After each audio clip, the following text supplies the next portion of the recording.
నీకు నేను ఒకసారి గిఫ్ట్ ఇచ్చాను గుర్తుందా? ఆ రోజు దాంతోపాటు ఇంకో గిఫ్ట్ కూడా ఉంది. మనసులో ఉన్నవన్నీ నేను ఉత్తరంగా ఇచ్చాను. కానీ నేను ఇప్పటి వరకు ఊహించలేని ఓ రియాక్షన్ నీలో చూశాను. గిఫ్ట్ తీసుకుని ఏమీ చెప్పకుండా అక్కడి నుంచి వెళ్ళిపోయావు. నాకు దక్కని ఓ విషయానికి ఆశపడ్డానేమో అనిపించింది. ఆ భయంతో నేను మళ్ళీ అలాంటి విషయం చేయలేదు.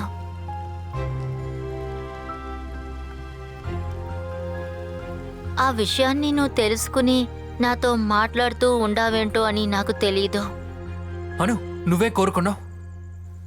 అది త్వరగా చెప్పవే. జీవితం అంతా నువ్వు నాతోనే ఉండాలనుకున్నాను.